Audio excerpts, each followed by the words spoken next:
Siva media நண்பர்களுக்கு வணக்கம்.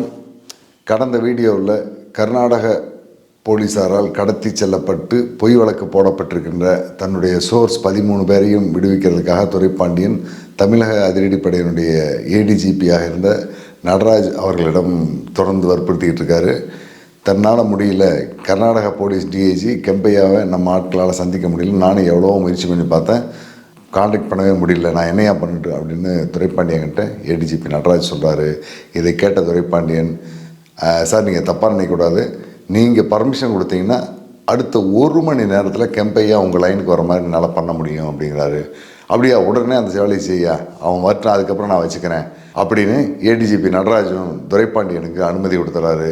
ADGP Nataraj, சரி நீ என்ன வேணாலும் செய்ய, கெம்பையா என் லைனுக்கு வரட்டும், அதுக்கு பிறகு நான் பார்த்துக்கிறேன் அப்படின்னு அனுமதி கொடுத்ததுக்கு பிறகு நேராக கொளத்தூர் காவல் நிலையத்துக்கு வந்த துரைப்பாண்டியன் அங்கிருந்த 2 காவலர்களை கூட்டிகிட்டு, அவங்க 2 பேர் கையிலையும் ஆளுக்கு ஒரு 303 துப்பாக்கி எடுத்து கொடுக்க சொல்லி கூட்டிகிட்டு நேராக கோவிந்தப்பாடிக்கு போகிறாரு. கோவிந்தப்பாடியில் மோட்டார் சைக்கிளை நிறுத்திட்டு அந்த 2 காவலர்களையும் கூப்பிட்டு, நீங்கள் ஆளுக்கு ஒரு பக்கம் ஒரு குறிப்பிட்ட இடத்த காட்டி அங்கே நின்றுங்க அப்படின்னு சொல்லிட்டு அங்கிருந்த மக்கள் எல்லாருமே 2 பேர் 303 துப்பாக்கியோட காக்கி யூனிஃபார்மில் 2 போலீஸ் வந்திருக்கிறத பார்த்து கொஞ்சம் வித்தியாசமாக பார்க்குறாங்க.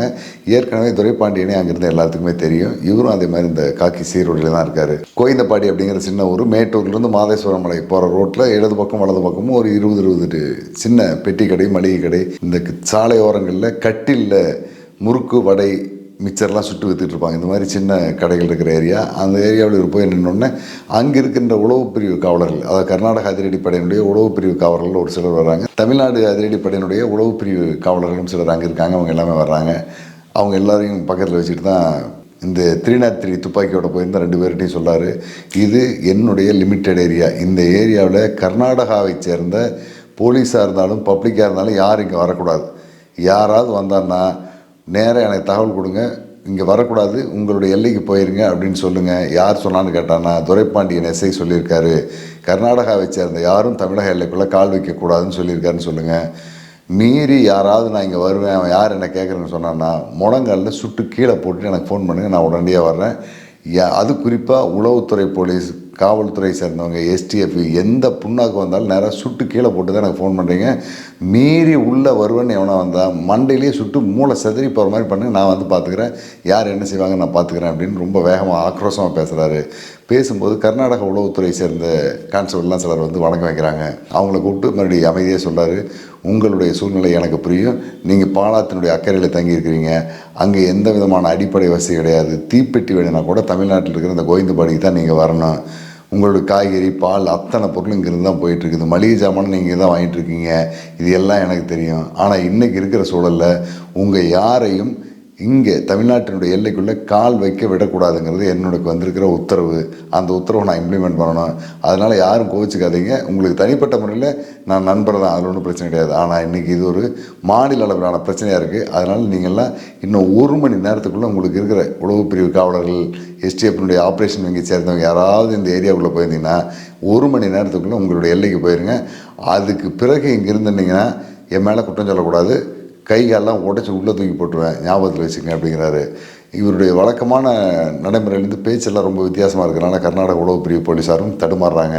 அவங்களுக்குள்ள ஒரு 3-4 பேர் இருந்தவங்க எல்லாம் கூப்பிட்டு பேசுகிறாங்க.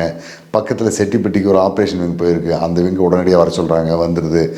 துரைப்பாண்டியனுடைய கோபத்தை புரிஞ்சுக்கிட்ட இங்கிருந்த உளவு பிரிவு காவலர்களும், இது ஏதோ ரொம்ப சீரியஸாக இருக்கார், இவர் யார் சொன்னாலும் கேட்க மாட்டார், ரொம்ப சிக்கலான ஆள், நீங்கள்லாம் உடனடியாக கிளம்புன்னு சொன்னோடனே கர்நாடக அதிரடிப்படையினுடைய உளவு பிரிவு மற்றும் ஆப்ரேஷன் விங்கிலேருந்து ஒரு 22 பேர் அடுத்த 1 மணி நேரத்தில் தமிழ்நாட்டிலேருந்து உள்ளே போயிடுறாங்க.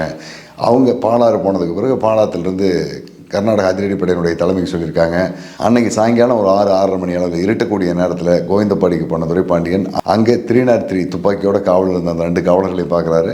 அவங்க 2 பேரையும் போய் சாப்பிட்டு வர சொல்லிட்டு வர அந்த நேரம் வரைக்கும் அங்கேயே டியூட்டியில் இருக்கார். திரும்பவும் அதிரடிப்படையினுடைய உளவு பிரிவு காவலர்கள் 2 பேர் அங்கே கூட சப்போர்ட்டுக்கு அவங்களோட வச்சுட்டு நைட்டு இங்கே இருங்க, குறிப்பாக விடிய கால நேரத்தில் நீங்கள் எந்திரிக்கிறதுக்கு முன்னே யாரும் வந்துட்டு போயிடக்கூடாது, நீங்கள் இங்கே தான் இருக்கணும், எந்த சூழ்நிலையில் வெளியில் போயிடக்கூடாது அப்படின்னு சொல்லி விட்டுட்டு திரும்ப ஸ்டேஷனுக்கு வந்துடுறாரு.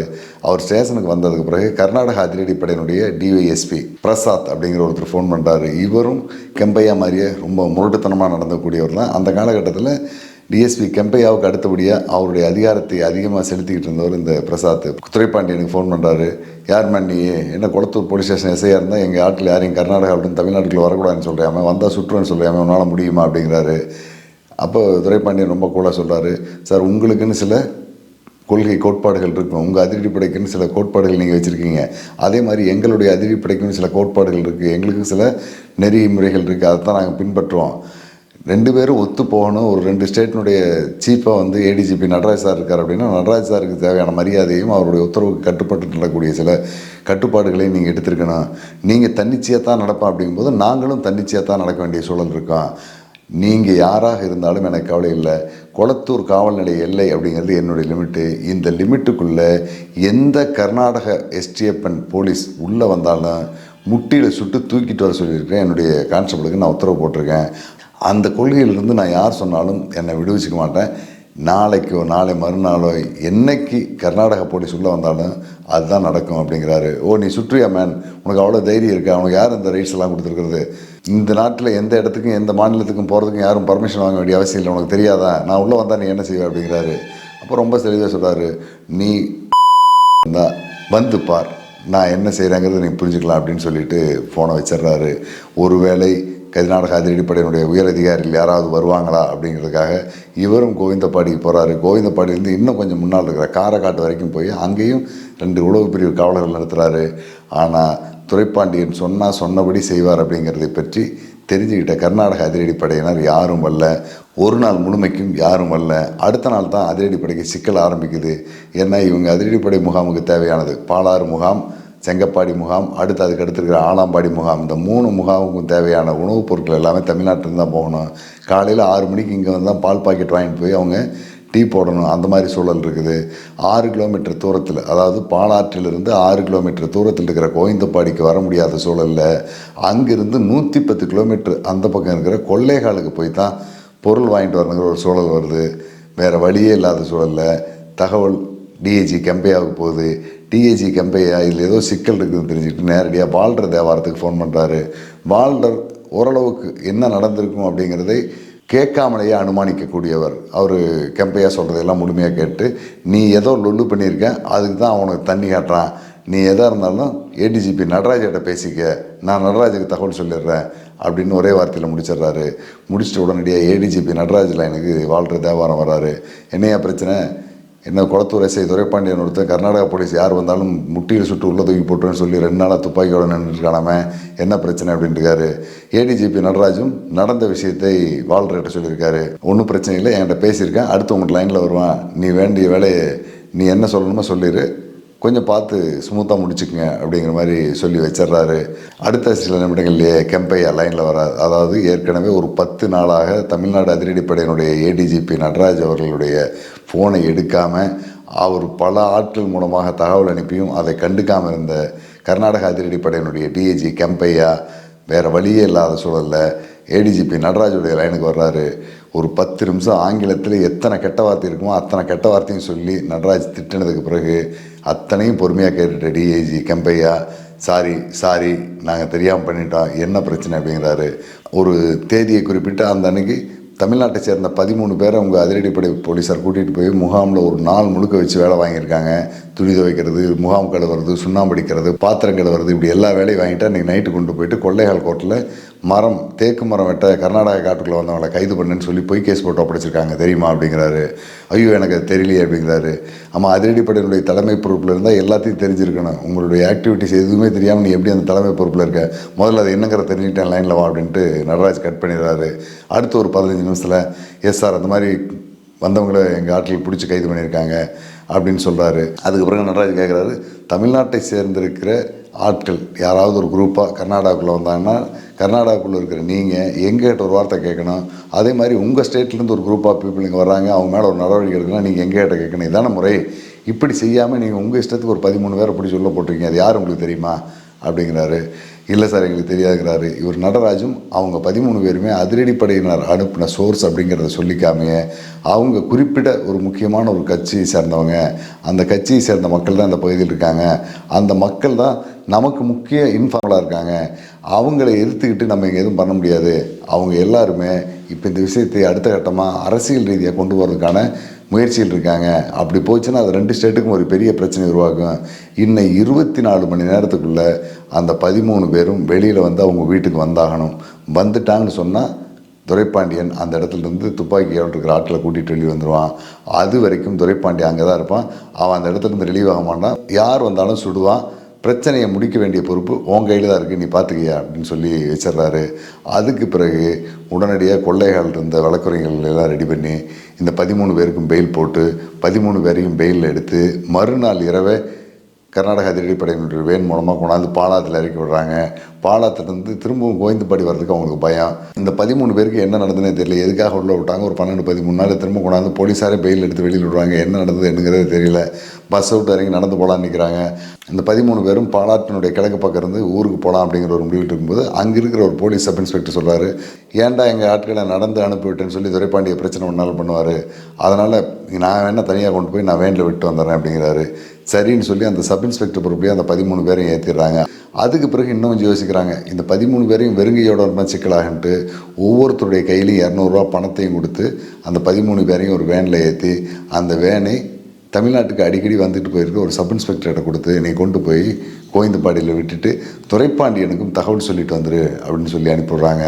அதே மாதிரி கோவிந்தபாடிக்கு கொண்டு வந்து அவங்க 13 பேரை இறக்கி விட்டுட்டு அங்கேருந்து எஸ்டிடி பூத்திலேருந்து குளத்தூர் காவல் நிலையத்துக்கு ஃபோன் பண்ணி எஸ்ஐ துரைப்பாண்டியன்கிட்ட உங்கள் ஆட்கள் 13 பேரை நாங்கள் பிடிச்சிட்டு போனதை கொண்டு வந்து நாங்கள் ரிலீஸ் பண்ணி விட்டுட்டேன் சார், சாரி அப்படின்னு சொல்லிட்டு அந்த எஸ்ஐ கிளம்பிடுறாரு. அதன் பிறகு ஒரு 2-3 நாளுக்கு பிறகு கர்நாடக அதிரடிப்படையிலிருந்து தமிழக அதிரடிப்படையினுடைய தலைவர் ஏடிஜிபி நடராஜுக்கு சில தூது வருது. அந்த தூது என்னென்னா, இனிமேல் நம்ம சமாதானமாக போயிடலாம், நாங்கள் யாரையும் இந்த மாதிரி நடத்த மாட்டோம், எங்களுடைய எல்லையில் எந்த நடவடிக்கை இருந்தாலும் உங்களுக்கு தெரிவிக்கிறோம், அதே மாதிரி உங்களுடைய எல்லையில் எது நடந்தாலும் எங்களுக்கு தெரிவிச்சுக்கங்க, நம்ம ஒரு மியூச்சுவலாக இருந்துக்குவோம் அப்படின்னு கர்நாடக தரப்பிலிருந்து தூது வருது. அதை அடுத்து தமிழக அதிரடிப்படையினுடைய ஏடிஜிபியாக இருந்த நடராஜ் உட்பட ஒரு 15 அதிகாரிகள் மாதேஸ்வரம் மலைக்கு போகிறாங்க. அங்கே அவங்களுக்கு ஒரு விருந்து நடக்குது. அந்த விருந்துக்கு பிறகு கர்நாடக அதிரடிப்படையை சேர்ந்த எல்லா தலைமை பொறுப்பில் இருக்கிற அதிகாரிகளையும் தமிழ்நாட்டுக்கு வர சொல்லி மேட்டூர்லேயும் ஒரு விருந்து நடக்குது. இந்த 2 விருந்துக்குமே அதிரடிப்படையினுடைய எஸ்ஐயாக இருந்தால் துரைப்பாண்டியன் மட்டும் போகலை, மீதி எல்லாமே போயிருக்காங்க. இவர் அதில் கலந்துக்கிறதுல எனக்கு விருப்பம் இல்லை அப்படின்னு சொல்லி ரிலீவ் ஆயிடுறாரு. இந்த முதல் மோதல்கள்லாம் நடந்துகிட்டு இருக்க இந்த காலகட்டங்களில் முழுக்க வீரப்பன் செங்கப்பாடியை சுற்றி இருக்கின்ற அவருடைய பூர்வீக காட்டு பகுதியில் தான் வாழ்ந்துகிட்டு இருக்கார் அப்படிங்கிறது தமிழ்நாடு அதிரடிப்படை ரொம்ப தெளிவாக மோப்பம் முடிச்சு கண்டுபிடிச்சிட்றாங்க. இந்த டீமை போட்டிருக்கிறது துரைப்பாண்டி தான் போட்டிருக்காரு.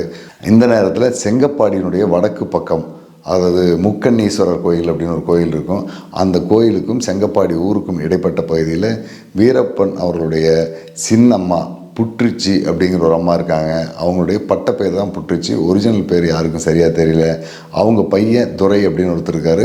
இவங்க காட்டை ஒட்டி இருக்குது. அந்த முக்கண்ணீஸ்வரர் கோயிலுக்கு போகிற வழியிலிருந்து நேராக செங்கப்பாடிக்கு வர வழியில் வந்தோன்னா முதல்ல இருக்கக்கூடிய காடு இவங்களுடைய விவசாய நிலம். அந்த விவசாய நிலத்திலேருந்து ஆடு மாடுகள்லாம் வச்சுருக்காரு. துரை வழக்கமாக வடக்கு பக்கம் காட்டுக்குள்ளே ஒரு 3-4 கிலோமீட்டர் வரைக்கும் போயிட்டு வரக்கூடியவர். அந்த இடத்துக்கு எப்படியாவது வீரப்பன் வருவார் அப்படிங்கிறதை அனுமானித்த துரைப்பாண்டியன் அங்கேயும் ஒரு ஆளை காவலுக்கு போடுறாரு. அதே மாதிரி செங்கப்பாடி ஊரினுடைய தெற்கு பக்கம் செங்கப்பாடி புதூருக்கும் சற்று கிழக்கு பக்கத்தில் மாத்துப்பரி கல்லாட்டை அப்படிங்கிற ஒரு இடம் இருக்குது. இதுவும் வீரப்பன் அவர்களுடைய நெருங்கிய மாமன் மச்சான் வகை உறவினரான ஐயம்பெருமாள் மகன் மாதையனும் ஐயந்துரை, அவங்க அக்கா மகன் பழனி மயில்சாமி அப்படின்னு ஒரு பெரிய குடும்பமே அந்த இடத்துல இருக்காங்க. இந்த இடத்துக்கும் வீரப்பனுடைய தொடர்பு வரும். அதாவது ஒன்று ஊருக்கு வடக்கு பக்கம் இருக்கிற துறைக்கு வரணும், அல்லது தெற்கு பக்கம் இருக்கிற இந்த ஐயம்பெருமாள் மகனுடைய வகைராகிட்ட வரும். அதனால் இந்த 2 இடத்தையும் கண்காணிக்கணும். 2 இடத்துக்குமே காவல் போடுறாரு. இந்த 2வது இடமா இருந்த மாத்துப்பரி பகுதியை உளவுத்துறை காவலர் செந்தில் அப்படிங்கிற ஒருத்தர் கவனிக்கிறாரு. அந்த வடக்கு பக்கம் இருந்த முக்கண்ணீஸ்வரர் கோயில் பகுதியை வெங்கடேஷ் அப்படிங்கிற ஒருத்தர் கவனிக்கிறாங்க. இந்த 2 பேருமே அந்த பகுதியை கண்காணிச்சிட்டு இருக்கிறாங்க. இதில் வெங்கடேஷ் ஒரு முறையோ 2 முறையோ வெளியில் வந்திருந்த நேரத்தில் அந்த பகுதிக்கு தொடர்பு வந்துடுது. அதையும் பின்னால் வெங்கடேஷ் கண்காணித்து துரைப்பாண்டியனுக்கு சொல்லிடுறாரு. ஆனால் அதற்கு முன்பாகவே கர்நாடக அதிரடிப்படை துரையோட அம்மா புற்றுச்சியோட வீரப்பன் வந்து போயிட்டு இருக்கிற தகவல் தெரிஞ்சு துரையை தூக்கிட்டு போயிடுறாங்க. துரையை கொண்டு போய் கர்நாடக அதிரடிப்படை போலீஸார் ஒரு 10 நாள் வச்சு விசாரிச்சுட்டு இருக்காங்க. இந்த நேரத்தில் இந்த செய்தி வீரப்பனுக்கு தெரிஞ்சு துரை மீதான அந்த தொடர்பை முழுக்க நிறுத்திக்கிறாரு. துரையை தூக்கிட்டு போன கர்நாடக அதிரடிப்படை போலீஸார் அவர்கிட்ட விசாரித்ததில் ஒரு முக்கியமான விஷயம் தெரியுது. கடந்த ஒரு 15 நாளைக்கு முன்னே வீரப்பனுடைய தங்கச்சி மகன் குறுக்கலையனூரில் இருக்கார் முருகேசன், அவரையும் நான் போய் பார்த்துட்டு வர சொல்லி வீரப்பனுடைய சந்திப்புக்கு ஏற்பாடு பண்ணேன். அதுக்கு அடுத்ததாக அவருடைய மனைவியையும் முருகேசன் மூலமாக சில செய்திகளை சொல்லி அனுப்பி சொல்லியிருந்தாரு. அந்த செய்திகளை எல்லாம் நான் சொல்லிட்டு வந்திருக்கேன் அப்படிங்கிற தகவல் சொல்கிறாரு. இந்த செய்தி, அதாவது வீரப்பனுடைய மனைவியையும் அவங்களுடைய தங்கை மகனையும் இந்த துரை சந்திச்சுட்டு வந்தா அப்படிங்கிற விஷயம் வெங்கடேஷ் மூலமாக துரைப்பாண்டியனுக்கு தெரியுது. அடுத்த கட்டமாக கர்நாடக அதிரடிப்படை போலீஸார் ஒரு உணர்ச்சி வசப்பட்டு ஏதாவது ஒரு வகையில் இந்த குறுக்கலையனூர் முருகேசனை வந்து தூக்குவாங்க, அல்லது வீரப்பன் அவருடைய மனைவி முத்துலட்சுமியை தூக்குவாங்க. தூக்குனாங்கன்னா ஒட்டு மொத்தமாக வீரப்பனுடைய நடவடிக்கை மாறிடும். ஏன்னா இந்த 2-3 மாத காலகட்டங்களில் அமைதியாக எந்த பிரச்சனையிலும் ஈடுபடாமல், அதாவது கர்நாடக அமைச்சர் நாகப்பா கடத்தல் கொலையில் முடிஞ்சதுக்கு பிறகு இப்போ பேசாமல் இருந்துகிட்டு இருக்காரு. இந்த சூழலை, அமைதியாக இருக்கிற இந்த சூழலை பயன்படுத்தி நம்ம அவரை சரணடை வைக்கிற முயற்சிக்கு போகலாம், அல்லது கைது பண்ணுற அளவுக்கு நம்ம ஒரு முயற்சிக்கு போகலாம். ஆனால் கர்நாடக போலீஸார் ஏதாவது குண்டக்கம் முண்டக்கம் செஞ்சு சிக்கலாகிட்டால் பிரச்சனை ஆயிரும். அப்படிங்கிறனால துரைப்பாண்டியன் என்ன பண்ணுறாரு, எப்படியாவது வீரப்பன் அவருடைய மனைவியையும் முருகேசனையும் கர்நாடக அதிரடிப்படையை வந்து காப்பாற்றணும் அப்படிங்கிற முடிவுக்கு வர்றாரு. இதை பற்றி கர்நாடக அதிரடிப்படையில் இருக்கிற அவருக்கு தெரிஞ்ச அந்த சோர்ஸ் மூலமாக, தமிழ்நாடு அதிரடிப்படையினுடைய சோர்ஸ் மூலமாக விசாரிக்கும் போது கர்நாடக அதிரடிப்படை போலீஸார் தீவிரமாக வீரப்பனுடைய மனைவியை கைது செய்கிறதுக்கும், அவங்க மேலே ஏற்கனவே பழசாக என்னென்ன வழக்குகள்லாம் இருக்கோ அதை பற்றி தூசி திட்டியெல்லாம் எடுத்துக்கிட்டு இருக்காங்க. கிட்டத்தட்ட ஒரு 6 வழக்கு வீரப்பன் மனைவி முத்துலட்சுமி மேலே இருக்குது. இந்த 6 வழக்குலேருந்து அந்த அம்மாவை கைது செய்து உள்ளே கொண்டு போய் போடலான்னு முயற்சி பண்ணிட்டு இருக்காங்கிற தகவல் துரைப்பாண்டியனுக்கு வருது. யார் சொன்னாலும் கேட்காத நிலையில் இருக்கக்கூடிய கர்நாடக அதிரடிப்படையினுடைய டிஐஜி கெம்பையா ஒருவேளை முத்துலட்சுமியை கைது பண்ணி உள்ளே கொண்டு போய் போட்டார்னா அது இன்னும் சிக்கலை அதிகமாகும். ஏற்கனவே வீரப்பனுக்கு உதவி செய்தார்கள் அப்படிங்கிற பேரில் ஒரு 35 பேர் மேலே வழக்கு போட்டு உள்ளே கொண்டு போட்டிருக்காரு. இதில் நானும் குளத்தூர் மணியண்ணனும் கூட அடக்கம். இந்த மாதிரி ஆட்களே கைது பண்ணும்போது வீரப்பன் மனைவியையும் அவர் கைது பண்ணுறதுக்கான வாய்ப்பு இருக்குது. அப்படி கைது பண்ணார்னா வீரப்பனுடைய நடவடிக்கை வேறு மாதிரி போகும், இன்னும் சிக்கல் உருவாகும். அப்படிங்கிறனால எப்படியாவது அடுத்த ஆட்கள் கைது பண்ணுறதை தடுக்கணுங்கிற முடிவுக்கு வர்றாரு. இந்த நேரத்திலேயே தமிழ்நாடு அதிரடிப்படையினுடைய தலைமை மூலமாக கர்நாடக அதிரடிப்படைக்கு இந்த மாதிரி வேலைகளை எதையும் செய்ய வேண்டாம் அப்படின்னு சொல்கிறதுக்கு ஒரு நேரில் சந்திக்கிறதுக்கான ஒரு வாய்ப்பு வேணும். அந்த வாய்ப்பை ஏடிஜிபி நடராஜ் மூலமாக நீங்கள் கெம்பையாவை நேரில் பார்த்து அதை பேசினீங்கன்னா சரியாக இருக்கும் அப்படின்னு சொல்கிறாரு. நடராஜும் அதை பேசுகிறதுக்கு ஒத்துக்கிறாரு. இந்த நேரத்திலேயே கர்நாடக அதிரடிப்படையினுடைய உளவு பிரிவு போலீஸார் மேட்டூர், சாம்பள்ளி, சேலம், பெரியபுதூரில் இருந்ததாக சொல்லக்கூடிய இடங்கள் எல்லாம் வீரப்பன் அவருடைய மனைவி முத்துலட்சுமியை தேடி உளவு பிரிவு போலீஸார் வந்துடுறாங்க. கிட்டத்தட்ட இன்னொரு 1 மணி நேரம் 2 மணி நேரம் விட்டால் கூட முத்துலட்சுமியை தூக்கிடுவாங்க அப்படிங்கிற அந்த சூழல் வருகின்ற நேரத்தில் நேரடியாக முத்துலட்சுமியை சந்தித்த துரைப்பாண்டியன் பைக்கில் ஏறுமாங்கிறாரு. அவங்களாலையும் மறுத்து பேச முடியாது. ஏன்னா அந்த காலகட்டங்களில் அதிரடிப்படை போலீஸார் சொல்கிற எல்லாத்தையும் நம்பி ஆகணும். அந்த மாதிரி சூழலில் பெரியபுதூரில் இருந்த முத்துலட்சுமி என்ன ஏதுன்னே தெரியாதுக்கு முன்னால் கொஞ்சம் தடுமாறுறாங்க. என்ன ஏதுன்னு தெரியாமல் கொஞ்சம் தடுமாறுறாங்க. ஒன்றும் இல்லாமல் உன்னை கர்நாடக போலீஸார் தூக்கிட்டு போகிறாங்க, போனால் நிலைமை மோசமாக போயிடும், வண்டியில் ஏறுங்கிற துரைப்பாண்டியன். அந்த அம்மாவும் எதுவும் யோசிக்காமல் பைக்கில் ஏறிக்கிறாங்க. நேராக முத்துலட்சுமியை கொண்டுட்டு வந்து சேலம் ஏஆர் போலீஸ் குவார்ட்டர்ஸில், அதாவது அஸ்தம்பட்டி ஏஆர் போலீஸ் கிரவுண்டில் இருக்கக்கூடிய தன்னுடைய வீட்டுக்கு கூட்டி போன துரைப்பாண்டியன் அந்த வீட்டில் முத்துலட்சுமியை விட்டுட்டு அவங்களுடைய மனைவியிட்ட ஒரு 500 ரூபா பணத்தை கொடுத்துட்டு, இன்னும் 1 வாரமோ 10 நாளோ இந்த பொண்ணு நம்ம வீட்டில் தான் இருக்க போது, தேவையான வசதிகள் எல்லாம் செஞ்சுக்க, உனக்கு என்னென்ன பொருள் வேணும் என்னங்கிறது காலையில் 7 மணிக்கு ஒரு பையன் வந்து எல்லா பொருளையும் வாங்கி கொடுத்துருவோம். நீயும் அந்த பொண்ணு மட்டும் தான் வீட்டில் இருக்க போகிறீங்க, வேறு யாரும் வரக்கூடாது. உன்னுடைய உறவினர்கள் என்னுடைய உறவினர்கள் யார் வந்தாலும் வர வேணான்னு சொல்லிடு, நான் அப்பப்போ உனக்கு ஃபோன் பண்ணுறேன்னு சொல்லிட்டு கிளம்பி போயிடுறாரு. கிட்டத்தட்ட ஒரு 7 நாள்கள் துரைப்பாண்டியன் எஸ்ஐயுடைய வீட்டில் தான் வீரப்பன் அவருடைய மனைவி முத்துலட்சுமி இருந்திருக்காங்க. இதை பின்னாளில் நான் முத்துலட்சுமிகிட்ட கேட்கும்போதும் ஆமான்னு சொன்னாங்க. ஆனால் அவங்க 7 நாளோ 4 நாளோ தெரியல, ஒன்று கொஞ்ச நாள் இருந்தேன் அப்படிங்கிறது சொன்னாங்க. இந்த மாதிரி 7 நாள் முத்துலட்சுமியை தன்னுடைய வீட்டில் தன்னுடைய மனைவி பொறுப்பிலேயே கொண்டு போய் துரைப்பாண்டியன் வச்சுருக்காரு. அதுக்கு பிறகு கர்நாடக அதிரடிப்படையினுடைய தலைமையோடு தமிழக அதிரடிப்படையினுடைய தலைமை வாழ்ற தேவாரம் உட்பட எல்லாரும் பேசி, நீ ரொம்ப டென்ஷன் ஆகிட்டு இருக்கீங்க, இந்த மாதிரி போனீங்கன்னா பிரச்சனை அதிகமாகும், கொஞ்சம் ஸ்மூத்தாக விடுங்க, வீரப்பன் இப்போ ஒரு அமைதியான சூழல் இருக்கான், இந்த சூழலில் வேறு மாதிரி நம்ம ஏதாவது ஒரு வகையில் நம்ம அந்த ஆப்ரேஷனை கொண்டு போகிறதுக்கு முயற்சி பண்ணுவோம் அப்படிங்கிற மாதிரி கெம்பையார்கிட்ட சொல்லி கொஞ்சம் அவரோட அந்த சூழ்நிலை புரிய வச்சதுக்கு பிறகு மீண்டும் முத்துலட்சுமி வெளியில் அனுப்பியிருக்காங்க. தன்னுடைய எதிரியாக இருக்கின்ற வீரப்பன் அவருடைய மனைவிக்கு ஏதாவது ஒரு சிக்கல் ஏற்பட்டால் அதன் மூலமாக வீரப்பன் கோபப்படுவார், அவருடைய நடவடிக்கைகள் மாறும் அப்படிங்கிறத அனுமானித்து தான் அவருடைய மனைவியை பாதுகாப்பாக வச்சுருக்கணுங்கிற நோக்கத்தில் தன்னுடைய வீட்டிலேயே கொண்டு போய் துரைப்பாண்டியன் வீரப்பனுடைய மனைவியை பாதுகாப்பாக வச்சுருந்துருக்காரு. இதெல்லாம் முடிஞ்சதுக்கு பிறகு கிட்டத்தட்ட துரைப்பாண்டியன் நினச்ச மாதிரியே வீரப்பனுடைய அணுகுமுறை மாறுது. அதாவது செங்கப்பாடியினுடைய வடக்கு பக்கம் இருந்த துரையினுடைய தொடர்பு துண்டிக்கப்பட்டதும் வீரப்பன் நேராக ஊருக்கு தெற்கு பக்கம் இருக்கின்ற மாத்துப்பரிக்கு வர்றாரு. மாத்துப்பரிக்கு வீரப்பன் வந்தால் மாத்துப்பரி கல்லாட்டில் இருக்கிற மாதையன் ஐயந்தோட 2 பேருமே அடுத்தபடியாக யாருக்கு வருவாங்க அப்படிங்கிற அனுமானத்தை ஏற்கனவே திட்டமிட்டுத்தான் அந்த நபராக இருக்கக்கூடிய அந்த மிஸ்டர் எக்ஸ், விஜயகுமார் சொல்லக்கூடிய ட்ரேடர், அந்த ட்ரேடருக்கு தான் அவங்களுடைய தொடர்பு வருங்கிறதை ஒரு அனுமானத்தின் அடிப்படையில் அந்த ட்ரேடருடைய வீட்டையும் ட்ரேடருடைய தொழில் நடந்துகிட்டு இருக்கிற இடத்தையும் கண்காணிக்கிறதுக்காக பாண்டிக்கண்ணன் அப்படிங்கிற ஒரு கான்ஸ்டபிளை வச்சுருக்காரு. இந்த பாண்டிக்கண்ணன் மூலமாக ட்ரேடருடைய நடவடிக்கைகளை முழுக்கவும் கண்காணிச்சிக்கிட்டு வந்துட்டுருக்காரு. அதை 2003ஆம் ஆண்டு செப்டம்பர் மாதத்தில் வீரப்பன் இந்த மாத்துப்பரி கல்லாட்டில் இருக்கக்கூடிய மாதையன் ஐயந்துரையை சந்திச்சிட்டாரு. அவங்க மூலமாக அந்த தொடர்பு இந்த ட்ரேடருக்கும் வந்துருச்சு அப்படிங்கிறது தெரியுது. ஆனால் ட்ரேடர்கிட்டருந்து துரைப்பாண்டியனுக்கு சந்திப்பு வந்ததுக்கான தகவல் எதுவுமே வரல. இந்த நேரத்திலேயே ஒரு சின்ன சிக்கல் நடக்குது. என்ன பார்த்திங்கன்னா, இந்த ட்ரேடர் அளவுக்கு அதிகமான ஆர்வத்தின் காரணமாக கர்நாடகாவில் பல இடங்களில் வேலை எடுத்துடுறாரு. பழங்குடி மக்களுக்கான வேலைகள், பஞ்சாயத்து யூனியன் பள்ளிக்கூடம் கட்டுறது, தண்ணி தொட்டி கட்டுறது, பாலம் அமைக்கிறது, இந்த மாதிரி நிறைய வேலைகள் எடுத்துடுறாரு. எல்லா இடத்துலையுமே வேலை நடந்துகிட்டு இருக்குது. எந்த இடத்துலையுமே முறையாக வேலை செஞ்சதுக்கான பில் வராதனால ஒரு பெரிய பொருளாதார சிக்கலில் மாட்டிக்கிறாரு. இந்த பொருளாதார சிக்கலில் அங்கேயும் இங்கேயும் அலைஞ்சிக்கிட்டு இருந்த நேரத்தில், ஏன்னா கர்நாடகாவில் செல்ஃபோன் வசதியும் இருக்காது, நேரடியான ஃபோன் வசதியும் அந்த காலகட்டங்களில் ரொம்ப குறைவாக இருந்தது. அதனால் இவர் கர்நாடகாவுக்கு போனார்னா தமிழ்நாடு திரும்பி வர்றதுக்கு 1 நாள் 2 நாள் ஆகும், சில நேரங்களில் 3 நாள் கூட ஆயிரும். அந்த மாதிரி அடிக்கடி கர்நாடகா போயிட்டு வந்துட்டு இருந்த அந்த சூழலில் அவருடைய குடும்பத்தை அவரால் கவனிக்க முடியல. இவர் மேலே அதிருப்தியிலிருந்து இவங்களுடைய மாமனார் குடும்பமும் இவரோட பெரிய அளவு தொடர்பு இல்லை. இந்த நேரத்தில் இந்த ட்ரேடருடைய மனைவி கருவுற்றிருக்காங்க. கிட்டத்தட்ட 9 மாத கருவுற்ற நிறை மாத கர்ப்பிணியாக இருக்காங்க. எந்த நேரத்திலும் அவங்களுக்கு குழந்தை பிறக்கிறதுக்கான சூழல் இருக்குது. அந்த நேரத்தில் இந்த பெண்ணுடைய தாய் மட்டும் அங்கே இருக்காங்க, வேறு யாரும் அவங்களோட தொடர்பில் இல்லை. ஒரு நாள் கர்நாடகாவுக்கு பில் அமௌண்ட் எல்லாம் என்னாச்சுன்னு பார்த்துட்டு வரேன்னு சொல்லிட்டு போன அந்த ட்ரேடர் திரும்பி ஊருக்கு வரல. ஆனால் அன்றைக்கி சாயங்காலம் 4 மணிக்கு பனிக்கூடம் உடைந்து அவருடைய மனைவி ரொம்ப ஆபத்தான கட்டத்தில் வீட்டில் கிடக்கிறாங்க. பக்கத்தில் இருக்கிற சில வயதான பெண்களை கூப்பிட்டு எப்படி டெலிவரி பார்க்குறதுன்னு தெரியாத அந்த தாய் தடுமாறிட்டு இருக்காங்க. இந்த தகவல் அங்கிருந்த பாண்டிக்கண்ணன் மூலமாக துரைப்பாண்டியனுக்கு தெரியுது. துரைப்பாண்டியன் உடனடியாக ஒரு நர்ஸையும் ஒரு காரையும் ஏற்பாடு பண்ணி இந்த ட்ரேடர் வீட்டுக்கு அனுப்புகிறாரு. ட்ரேடர் வீட்டில் உயிருக்கு போராடிக்கிட்டு இருந்த அந்த ட்ரேடருடைய மனைவியை காரில் ஏற்றி நேராக மேட்டூர் அரசு மருத்துவமனையில் கொண்டு வந்து அரசு மருத்துவமனையில் உரிய சிகிச்சையில் உடனடியாக அந்த பெண்ணுக்கு ஒரு பெண் குழந்தை பிறந்துடுது. அந்த ட்ரேடருடைய மனைவி, அவங்க மாமியார் 2 பேர் மட்டும்தான் இருக்காங்க.